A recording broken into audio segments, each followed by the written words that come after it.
Welcome to the Genius Factory. Enjoy the video. In this video, I will explain how to make steak less chewy. First, choose cuts like filet mignon or ribeye, which are naturally more tender. Next, consider tenderizing methods such as marinating or mechanical tenderizing.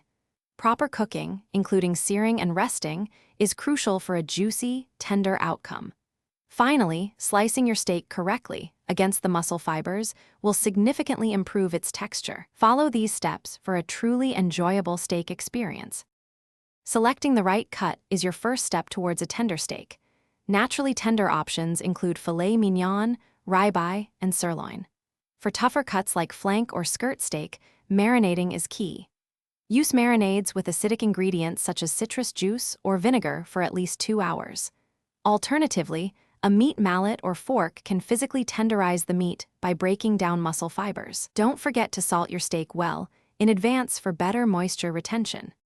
Achieving a tender steak heavily relies on your cooking technique. Always bring your steak to room temperature for about 30 minutes before cooking for an even cook.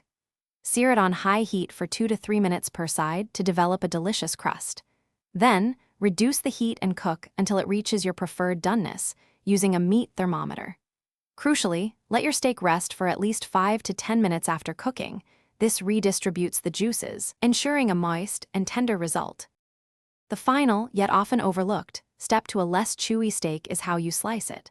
Always identify the grain, which refers to the direction the muscle fibers run. Then, using a very sharp knife, slice the steak thinly against that grain. This shortens the muscle fibers, making each bite significantly more tender and easier to chew. Serving your perfectly cooked and sliced steak immediately ensures you enjoy its optimal texture and flavor. Enjoy your tender creation. Thanks for watching. If you found this helpful, don't forget to like and subscribe.